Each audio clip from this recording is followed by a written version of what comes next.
운명이란 때로는 한 장의 고지도처럼 예기치 못한 곳에서 우리를 기다리고 있나 봅니다. 제가 프랑스 국립도서관에서 우연히 발견한 18세기 벨랭의 지도는 270년의 시간을 뛰어넘어 한국과 프랑스를 잇는 놀라운 비밀을 간직하고 있었거든요. 할아버지의 마지막 말씀, 지도를 지켜라의 진정한 의미를 알게 되기까지 제가 겪은 놀라운 이야기를 들려드릴게요.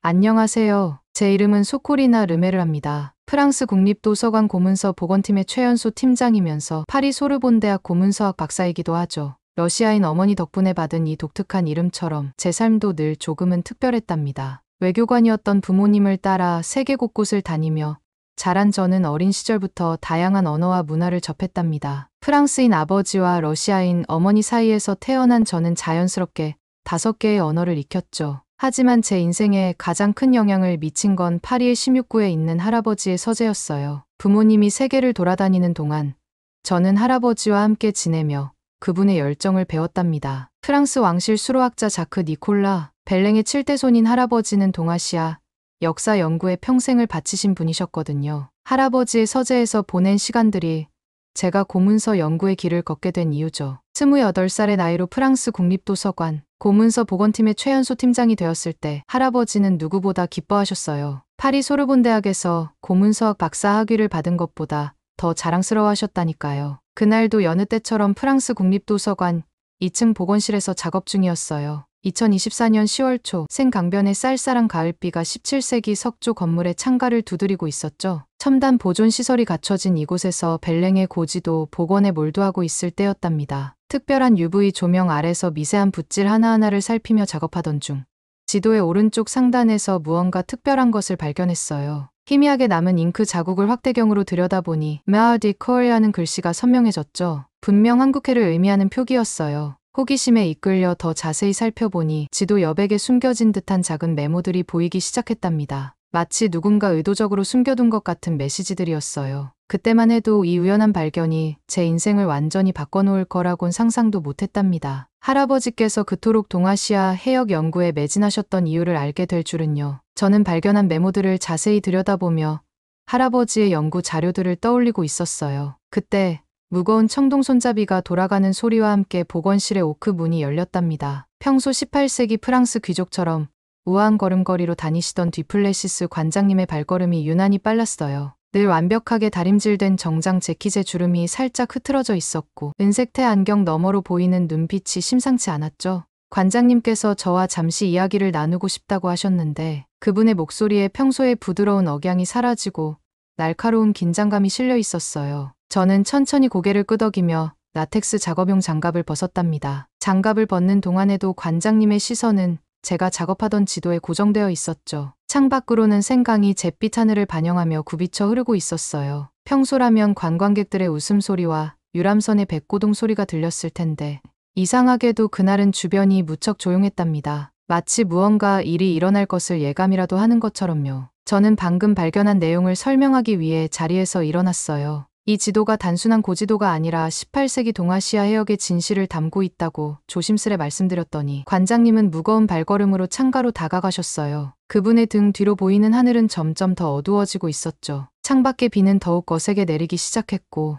깊은 한숨을 내쉬시던 관장님의 숨결이 창문에 희미한 흔적을 남겼답니다. 관장님께서는 이 지도를 노리는 세력들이 있다며 조심하라고 당부하셨어요. 특히 일본의 극우 단체들이 독도 영유권 주장을 위해 18세기 유럽의 고지도들을 매입해 파기하거나 은폐하려 한다는 충격적인 이야기를 들려주셨죠. 그분의 설명에 따르면 벨랭의 지도처럼 한국해와 독도를 명확하게 조선, 영토로 표기한 서양 고지도들은 일본의 주장을 정면으로 반박하는 결정적 증거가 된다고 해요. 관장님의 목소리가 평소보다 한 옥타브 낮게 깔리며 보건실 안의 공기가 순식간에 무거워졌어요. 저는 순간 할아버지께서 평생을 바쳐 연구하신 동아시아 고지도들이 떠올랐답니다. 그분은 늘 역사적 진실을 지키는 것이 우리 세대의 책임이라고 말씀하셨는데 이제야 그 의미를 깨닫게 된 것 같았어요. 형광등 불빛 아래 관장님의 그림자가 길게 늘어졌고 저는 등골이 서늘해지는 느낌을 받았답니다. 이 지도 한 장에 담긴 무게가 이렇게나 무거웠다니. 그래서 할아버지께서 그토록 동아시아 고지도 연구에 매진하셨던 걸까요? 그때였습니다. 제 휴대폰이 요란하게 울렸어요. 평소 같았으면 이런 전화는 받지 않았겠지만 왠지 불길한 예감이 들어 휴대폰을 집어들었답니다. 우리 가족 주치의인 뒤부하 선생님의 목소리는 평소와 달리 무겁고 낮았어요. 할아버지가 심근경색으로 서재에서 쓰러지셨다는 거예요. 사실 한 달 전부터 할아버지는 가슴 통증을 호소하셨지만 늘 그러셨듯 연구가 바빠서라며 병원 가기를 미루셨다고 해요. 마지막으로 뵈었을 때도 평소보다 안색이 좋지 않으셨는데 그때 좀 더 강하게 병원에 모시고 갈 걸 하는 후회가 밀려왔죠. 제 귓가에서 윙하는 소리가 나더니 모든 소리가 멀어져 가는 것 같았어요. 더구나 돌아가시기 전날 할아버지께서는 평소와 달리 늦은 밤까지 서재에서 불을 밝히고 계셨다고 해요. 관리인 아저씨 말씀으로는 새벽까지도 할아버지의 서재에서 불빛이 새어나왔다고 하시더라고요. 마치 무언가에 쫓기듯 서둘러 마무리하시려 했던 걸까요? 할아버지의 서재로 향하는 동안 제 다리는 천근만근이었어요. 파리 16구의 오래된 아파트로 가는 길, 늘 걷던 그 길이 이렇게 멀게 느껴진 적은 처음이었답니다. 가로수들이 떨구는 가을 낙엽이 제 발걸음 소리를 덮어주었고 간간히 내리는 가을비는 제 눈물을 감춰주었죠. 현관문을 열자 언제나 그렇듯 할아버지의 서재에서 은은한 커피 향이 풍겨왔어요. 마치 할아버지께서 여전히 그곳에 계실 것만 같았죠. 하지만 서재에 들어서자 낡은 가죽 안락의자가 텅 비어 있었어요. 책상 위에는 방금 전까지 읽고 계셨을 것 같은 책이 펼쳐져 있었고 아직 식지 않은 커피 잔이 그 옆에 놓여 있었죠. 그때 할아버지의 마지막 말씀이 제 귓가를 울렸어요. 병원으로 실려 가시기 직전 할아버지께서는 제 손을 꼭 잡으시며 지도를 지켜라라고 힘겹게 말씀하셨다고 해요. 그때는 그 말씀의 의미를 이해하지 못했지만 이제는 그 무게가 고스란히 제 어깨를 누르는 것 같았답니다. 떨리는 손으로 할아버지의 유품을 정리하던 중 낡은 오크 책상 서랍 깊숙이에서 이상한 봉투를 발견했어요. 노란빛이 바랜 그 봉투 안에는 암호 같은 글자들이 빼곡히 적힌 편지가 들어있었는데 그 내용 중에서 이앙래라는 이름이 유독 자주 등장했어요. 이상하게도 그 이름을 볼 때마다 가슴 한켠이 저릿저릿해지는 느낌이었죠. 할아버지께서는 이미 오래전부터 무언가를 준비해 오셨던 걸까요? 할아버지의 장례식이 끝나고 며칠 후 도서관 보안팀에서 다급한 연락이 왔어요. 전날 밤 CCTV에 수상한 남자가 찍혔다는 거였죠. 보건실 주변을 서성이던 그는 검은 정장 차림의 동양인이었는데 마스크와 선글라스로 얼굴을 가린 채 보건실 문을 열려고 시도했다고 해요. 그리고 바로 다음 날 더 놀라운 일이 벌어졌답니다. 일본의 동아시아 역사문화재단이라는 곳에서 벨랭의 지도 매입을 제안해온 거예요. 무려 100만 유로라는 엄청난 금액을 제시하면서요. 하지만 이상했어요. 복원 작업 중인 지도의 존재를 외부에서 어떻게 알았을까요? 게다가 할아버지께서 돌아가신 직후라는 타이밍도 너무 의심스러웠죠. 이런 불안한 나날을 보내던 중 도서관 열람실에서 운명적인 만남이 있었어요. 동양사 서가를 뒤지고 있을 때 낯선 목소리가 들려왔죠. 키가 크고 단정한 차림의 한 남자가 프랑스어로 벨랭의 항해 일지를 요청하고 있었어요. 순간 긴장이 됐죠. 바로 제가 복원 중인 지도와 관련된 자료였거든요. 그가 자리에 앉아 자료를 살펴보는 동안 저는 그의 움직임을 예의주시했답니다. 하지만 수상한 방문자와는 전혀 달랐어요. 오히려 할아버지처럼 꼼꼼하게 메모를 하며 자료를 연구하는 모습이 인상적이었죠. 그러다 우연히 그의 메모에 한글이 보였어요. 혹시나 하는 마음에 다가가 한국어로 말을 걸었죠. 그가 바로 강인성 교수였어요. 경북대학교 국제학부 교수라고 자신을 소개하던 그의 눈빛에는 날카로운 지성과 함께 묘한 긴장감이 감돌았어요. 알고 보니 그도 저를 주시하고 있었다더군요. 벨랭의 지도 복원 소식을 듣고 일부러 프랑스까지 왔다고 해요. 그렇게 시작된 대화는 자연스럽게 도서관 카페로 이어졌어요. 따뜻한 커피 잔을 앞에 두고 그는 한국해 표기의 역사적 정당성에 대해 열정적으로 설명했죠. 저는 그의 지나친 확신에 의문을 제기했어요. 하지만 대화를 나누면 나눌수록 그의 학문적 진정성이 느껴졌고 할아버지의 연구 방식과 묘하게 닮아있다는 생각이 들었답니다. 논쟁이 깊어질수록 강인성 교수의 학문적 열정이 느껴졌어요. 특히 지도의 세세한 부분을 짚어가며 설명하는 방식이 할아버지와 묘하게 닮아있다는 생각이 들었죠. 그러다 문득 제가 언급한 벨랭 가문 이야기에 그의 표정이 확 변하더군요. 그가 제게 할아버지와의 관계를 조심스레 물었어요. 목소리가 미묘하게 떨렸는데 평소에 침착한 어조와는 사뭇 달랐죠. 제가 할아버지의 손녀임을 밝히자 강인성 교수의 눈빛이 달라졌어요. 마치 오랫동안 찾아 헤매던 무언가를 발견한 것 같은 빛이었죠. 그가 양손으로 커피잔을 감싸주며 깊은 한숨을 내쉬었어요. 작년까지 할아버지의 지도 해석학 수업을 들었다고 했어요. 더구나 마지막 제자였다고. 할아버지께서 그에게 벨랭의 지도가 품고 있는 특별한 의미를 가르쳐 주었다는 거예요. 그의 목소리에는 스승을 잃은 제자의 깊은 슬픔이 묻어 있었답니다. 그 순간 머릿속에서 퍼즐 조각들이 맞춰지기 시작했어요. 할아버지의 서재를 가득 채웠던 동아시아 해양 관련 서적들, 밤늦게까지 이어지던 연구, 그리고 마지막 순간까지 지도를 지키라고 당부하셨던 이유까지 모든 것이 하나로 연결되는 듯했죠. 카페 창밖으로 파리의 가을 노을이 붉게 물들고 있었어요. 강인성 교수의 눈빛에서 할아버지의 열정이 보였죠. 그리고 확신할 수 있었어요. 이 만남이 우연이 아니라는 거요. 할아버지께서는 이미 오래전부터 우리의 만남을 준비해 오셨던 걸까요? 이제는 제가 나서야 할 때였어요. 그저 고문서 보건가로서가 아니라 할아버지의 유지를 이어받은 사람으로서 말이에요. 파리에서 북쪽으로 달리는 동안 하늘은 점점 더 어두워졌어요. 할아버지의 장례식이 끝나고 일주일, 저는 노르망디 해안가의 르메르 저택을 향해 가고 있었답니다. 차 앞유리로 내리치는 비가 점점 더 거세지는 걸 보며 이상하게도 제 마음속에도 먹구름이 끼는 것 같은 느낌이 들더군요. 3시간의 운전 끝에 도착한 저택은 절벽 위에서 시커먼 바다를 내려다보며 서 있었어요. 18세기에 지어진 이 3층 석조 건물은 벨랭 가문의 역사를 고스란히 간직한 곳이었죠. 그런데 현관 앞에는 이미 사촌들의 차가 주차되어 있었네요. 응접실로 들어서자 투자은행가인 큰사촌 피에르가 창가에 서 있었어요. 늘 그렇듯 완벽하게 다림질된 수트 차림이었는데 그의 차가운 회색 눈동자가 저를 향했죠. 소파에는 부동산 개발업자인 작은 사촌 루이스가 노트북을 보며 앉아 있었고요. 오크나무 테이블을 둘러싼 가족회의는 예상대로 험악한 분위기로 시작됐어요. 바깥의 폭풍우 소리가 응접실의 창문을 울리는 가운데 피에르는 테이블 위에 두꺼운 서류 뭉치를 탁 하고 내려놓았답니다. 차가운 회색 눈동자로 저를 응시하며 프랑스 국세청에서 산정한 상속세 고지서를 손가락으로 가리켰죠. 무려 500만 유로입니다.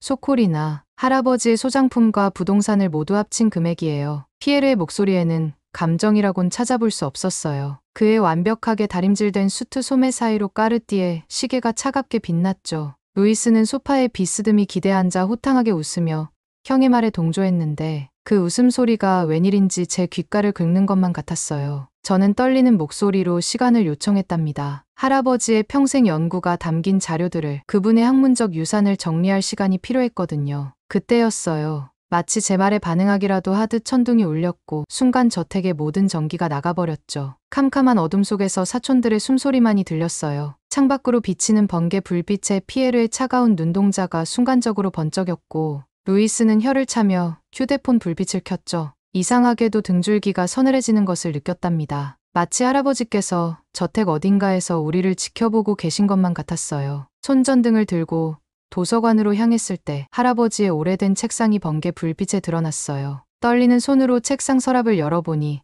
가장 깊숙한 곳에 낡은 가죽 표지의 일기장이 숨겨져 있었죠. 일기장을 펼치자 할아버지의 단정한 필체가 눈에 들어왔는데 그 내용은 정말 충격적이었답니다. 할아버지께서는 조선의 해양 측량 기술이 18세기 유럽보다 훨씬 앞서 있었다는 증거를 발견하셨더군요. 특히 조선의 수로학자들이 사용한 해류 측정법은 당시 프랑스 왕립 해군도 몰랐던 혁신적인 방식이었다고 해요. 거기에다 이항래의 후손을 한국에서 찾았다는 내용도 있었죠. 번개가 다시 한번 번쩍이며 일기장의 페이지를 비추었는데 그 순간 저는 할아버지께서 우리에게 남기신 진짜 유산이 무엇인지 깨닫기 시작했답니다. 다음 날 아침 저는 할아버지의 연구 자료를 찾아 3층 다락방으로 향했답니다. 먼지 쌓인 나무 계단을 올라가며 이상한 느낌이 들었는데 다락방 안에 들어서자 할아버지의 젊은 시절 사진이 제일 먼저 눈에 들어왔어요. 1960년대 한국에서 찍은 사진이었죠. 사진을 자세히 보려고 벽에 다가섰을 때였어요. 제 팔꿈치가 우연히 나무 패널에 부딪혔는데 묵직한 딸깍 소리와 함께 벽면이 살짝 움직이더군요. 심장이 쿵쾅거리기 시작했어요. 손전등을 비춰보니 그곳에는 비밀 공간이 있었고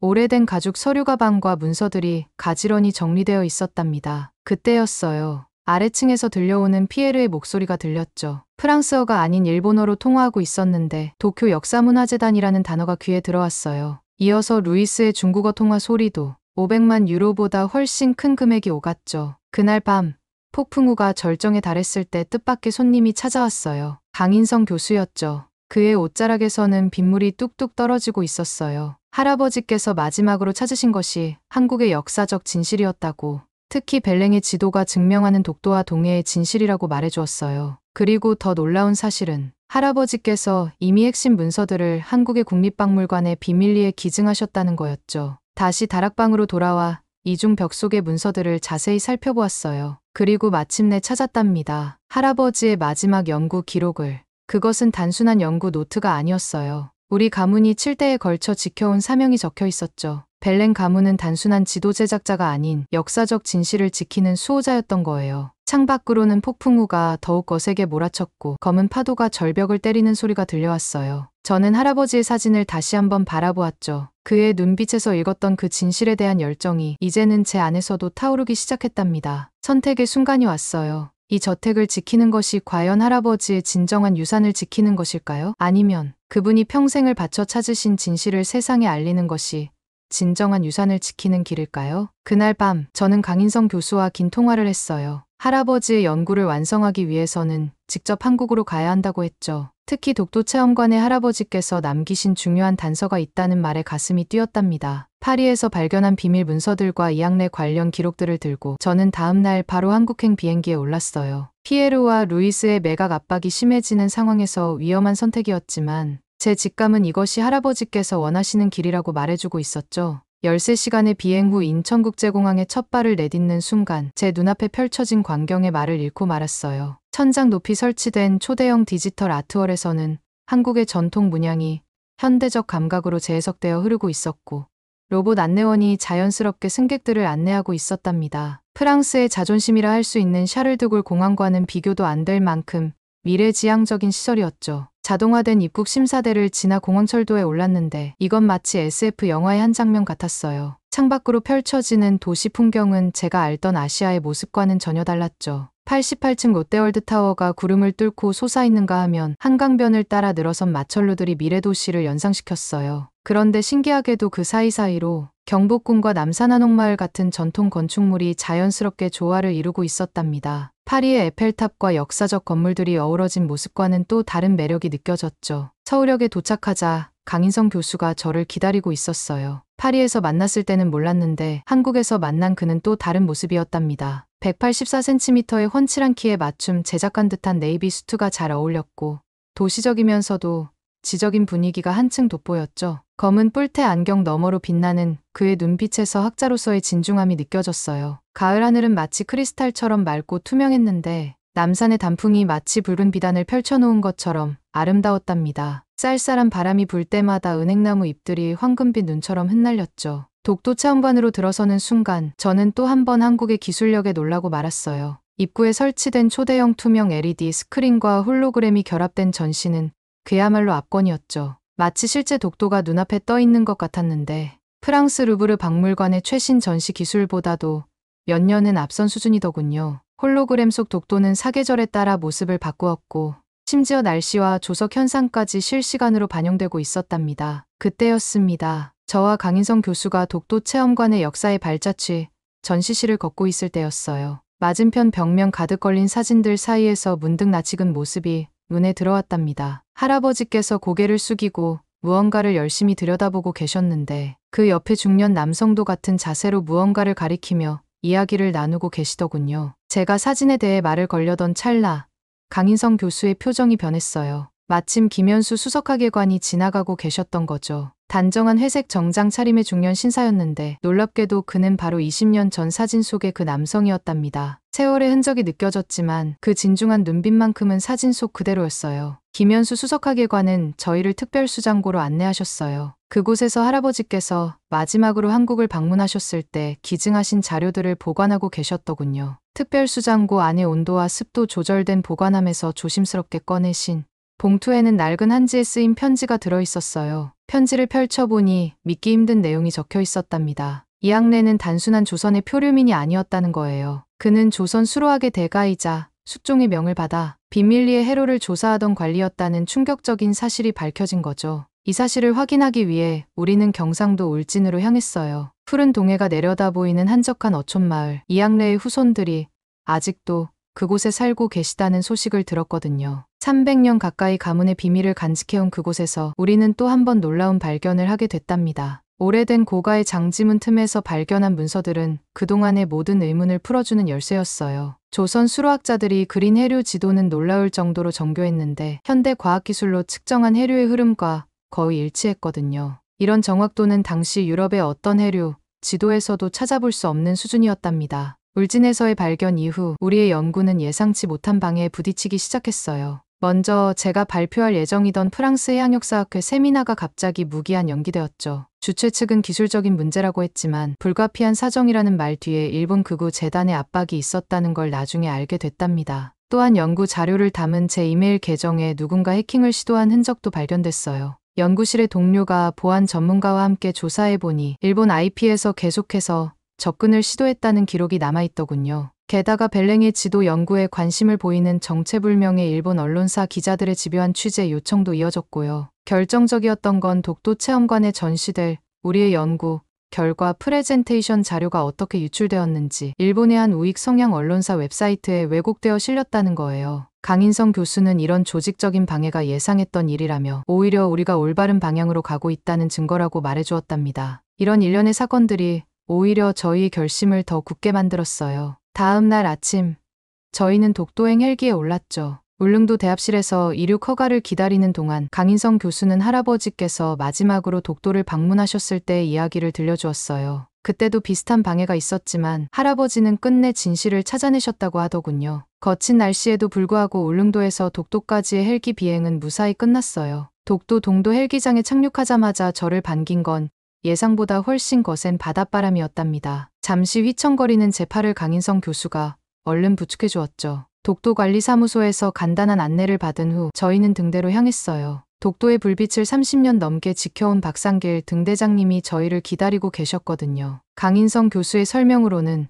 박상길 등대장님은 독도에 살아있는 역사이자 이곳의 모든 것을 기록으로 남기신 분이라고 해요. 할아버지께서도 20년 전 독도를 방문하셨을 때 박상길 등대장님과 오랜 시간 대화를 나누셨다고 하더군요. 등대장님은 저희를 보자마자 반색하시며 따뜻한 차 한 잔을 건네주셨어요. 차를 마시며 이런저런 이야기를 나누던 중 등대장님은 문득 자리에서 일어나 오래된 나무 상자를 가지고 오셨답니다. 그 상자 안에는 할아버지께서 마지막 방문 때 남기고 가신 것이라며 지도 조각 하나를 조심스레 꺼내주셨어요. 지도 조각을 확인하던 순간 강인성 교수의 눈빛이 반짝였어요. 할아버지의 연구를 이어받은 그의 모습에서 진정한 학자의 열정이 느껴졌죠. 우리는 서로를 바라보며 미소 지었어요. 이제 이 진실을 세상에 알릴 차례였거든요. 파도 소리를 들으며 독도의 절벽 위에 서 있을 때 제 마음속에서도 무언가가 깊이 울렸답니다. 이곳이 바로 할아버지께서 그토록 지키고자 하셨던 진실의 땅이었네요. 한국인들의 영토 수호에 대한 흔들림 없는 신념과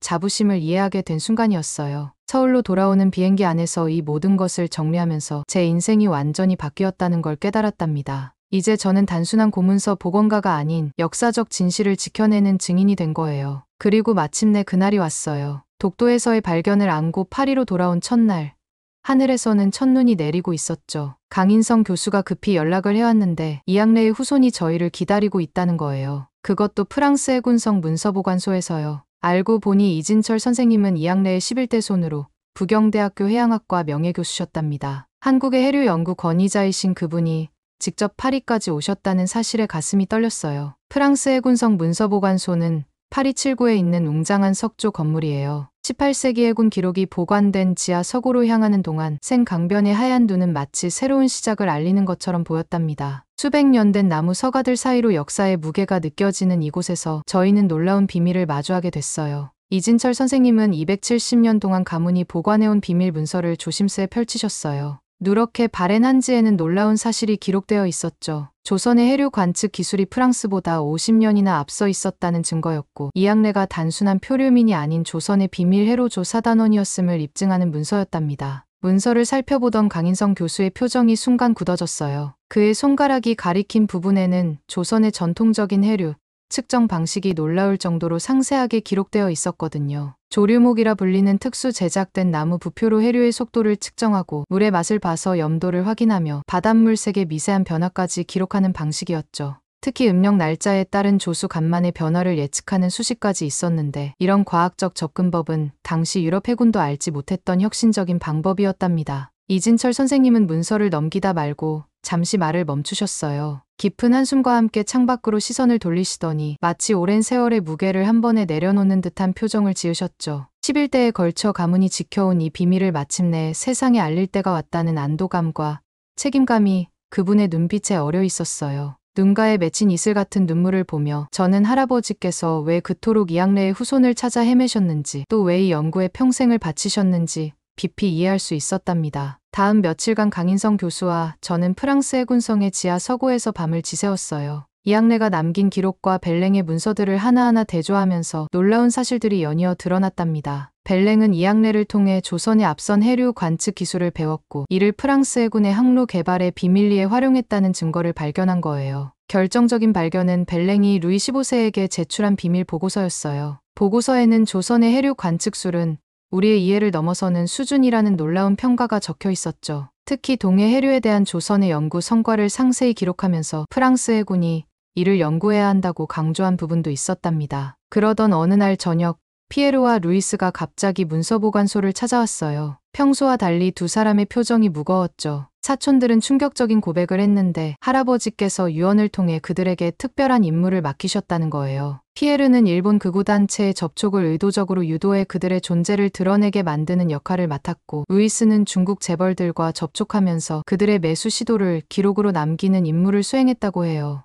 이렇게 해서 벨랭의 지도를 없애려는 세력들의 실체를 명백히 밝히고 역으로 이 지도의 역사적 가치를 입증하려 하셨던 거죠. 사촌들은 처음에는 이 계획이 이해되지 않았지만 할아버지의 노트를 하나씩 읽어가면서 그분의 깊은 뜻을 이해하게 됐다고 했어요. 진실을 밝히기 위한 할아버지의 치밀한 준비에 저는 그만 눈시울이 붉어졌답니다. 마침내 파리 동양학회 특별 세미나 당일이 밝았어요. 19세기에 지어진 고풍스러운 강당은 300석이 가득 찼는데 프랑스는 물론 영국, 미국, 심지어 일본과 중국의 석학들까지 모여들었죠. 백발의 미셸 드브레 회장님이 단상에 올랐을 때 강당은 숨소리조차 들리지 않을 만큼 조용해졌어요. 그분은 이 발견이 단순한 역사적 사실을 넘어 동아시아 해양사의 새로운 장을 여는 순간이라고 평가해 주셨답니다. 세미나가 끝난 후 저는 할아버지께서 남기신 마지막 유언의 의미를 완전히 이해하게 됐어요. 할아버지께서는 벨랭의 지도를 한국에 기증하기를 원하셨던 거였죠. 1750년 프랑스에서 제작된 이 지도는 당시 일본이나 중국의 어떤 지도보다도 과학적이고 정확했답니다. 특히 울릉도와 독도를 조선의 영토로 명확히 표시하고 마을드 코리아라고 기록한 것은 18세기 유럽의 최고 해양 강국이었던 프랑스가 이미 이 지역의 영유권을 한국의 것으로 인정했다는 결정적인 증거였으니까요. 그 배경에는 놀라운 비밀이 있었어요. 조선의 비밀 해로 조사단장 이앙레는 당시 세계 최고 수준이었던 조선의 해양 측량 기술을 가지고 있었죠. 일본이 아직 그네 측량도 못하던 시절에 조선은 이미 정밀한 해류 지도를 가지고 있었고, 중국이 해류의 흐름을 제대로 파악하지도 못했을 때 조선은 이미 과학적인 해류 관측 시스템을 개발해 놓았던 거예요. 이제 이 지도는 서울 영등포의 독도체험관에서 많은 사람들이 볼 수 있게 됐어요. 최첨단 전시 시설을 갖춘 독도체험관은 세계 어느 영토 박물관과 비교해도 손색이 없을 정도로 체계적이고 현대적인 시설을 갖추고 있답니다. 일본이 억지 주장을 펼치고 있는 독도 문제에 대해 이 지도는 가장 강력한 반증이 되고 있죠. 18세기 프랑스라는 제3국의 기록이 한국의 영토 주권을 인정하고 있으니까요. 더구나 이 지도의 가치는 단순한 영토 표기를 넘어서는 것이었어요. 조선의 앞선 해양 과학 기술이 서양의 지도 제작에 결정적인 영향을 미쳤다는 사실은 한국이 이미 300년 전부터 세계 최고 수준의 해양 강국이었음을 증명하는 것이니까요. 일본이 쇄국 정책으로 해외 진출을 꿈꾸지도 못하던 시절, 조선은 이미 유럽의 해양 강국과 어깨를 나란히 하고 있었던 거예요. 매일 아침 연구실로 향하며 생각해요. 이 모든 것이 우연이 아니었다는 거요. 할아버지께서는 이미 오래전부터 저를 위해, 아니 역사적 진실을 위해 이 모든 것을 준비해 오셨던 거예요. 그리고 이제 그 바통이 저와 강인성 교수의 손으로 넘어와 더 많은 역사적 진실을 밝혀내게 될 거랍니다. 오늘 사연은 여기까지입니다. 어떻게 들으셨나요? 오늘 사연이 재미있으셨다면 구독 버튼 한 번만 눌러주세요. 저는 더 좋은 사연으로 찾아뵐게요. 감동도서관이었습니다. 감사합니다.